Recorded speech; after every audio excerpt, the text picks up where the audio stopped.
Hello, my name is Beva, and this is a video showing my dinky little process in writing and drawing a comic. Now, I've had this idea for doing this for a while and planned on actually drawing a different one for this video, but at the moment I'm in a bit of a writer's block on that story. So one day I was going to sit down and do a quickie for this week's sort of update when I decided to just, do this just to sit down, since this is like the most purest form of me actually making. Now in the first half of the video, I'm writing down what will happen. This is from the lines to the actions and even the side and background jokes. This is kind of the hardest part, mainly because I'm just trying to make myself sit down and actually do this thing that I've been thinking about making. And during this time, I consider how much do I want to draw and how much I can with all the other things that I've planned out for the day. I normally like to finish a thing I start in one day, or I'll just put it off for days and weeks and eventually it'll just never get done. So, this is just me weighing my options while also deciding what I ultimately want to be showing in one page. And that's another thing I consider too. Where do I want the thing to end and where do I want another to begin? For me, it's making things that can stand on their own while also flowing to the next thing seamlessly. And it's just one of the key things for making a comic, in my opinion. That's something I actually want to accomplish in a lot of the things that I do.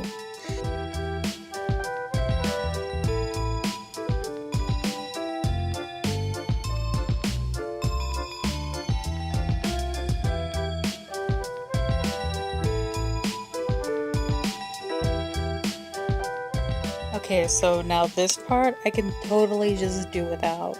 Like, I just want to not bother with this part. Like, okay, this is the part where you're actually supposed to plan out what you want the pages to look like and what you want everything to flow into.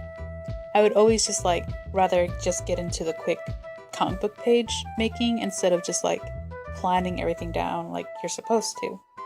And if you do that, that just leads to just a whole bunch of jumbled up mess, like right now.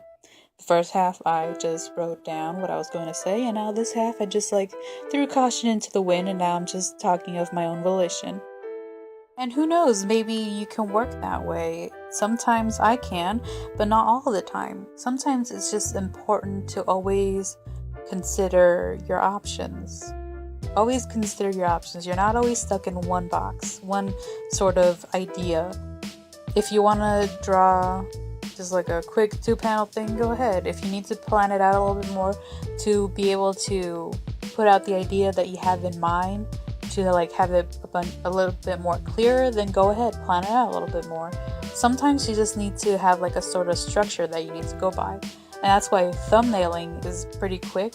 Or is it thumbnailing? Or thumbnailing is very important, is what I'm essentially saying. That even if you feel like you can just go on without it, it's always important to have a sort of script to go from, and so that you're not wasting your time. If I'd skipped the thumbnailing part of this, I probably would have been just blabbering on and on about what kind of boxes am I going to be making? Should I start over? And is this really effective? Is this helping me convey the idea that I want to make? Is it helpful in any way, shape, and form? Right here, you can just work out the kinks and just, get the ideas out. See what works and what doesn't work. Thumbnailing is important, is what I'm saying. And sometimes you can do it, sometimes you don't have to. But most of the time, it's just good to do it. And it was at this point that I realized my sanity was slowly slipping and going deeper into the unforgiving void that is narration. I'm a little peeved off because I just did a whole bunch of narration and I didn't even record the damn thing. So what I essentially started off with saying is that Tori's design, that's the little thing that I'm drawing here, is just it's a weird captivation with little demon turtle things. from Japanese folklore. These things live in the river and they suck your soul out of your ass, I believe. I don't know. I thought their whole design idea was actually very adorable. So here I am, just doing a whole bunch of nonsense now. So I'm just gonna stop talking, and unless I feel like there's anything of importance that I should say. And during the whole rest of this, it's just going to be me drawing and inking and eventually showing you the finished product.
as you might have noticed when I was writing up the note cards, I did make another one, so that means there's another page out there. So if you want to see how this particular story ends, just follow the link in the description box, and you'll just see what Tori does to get that sponge clean, or something of the matter.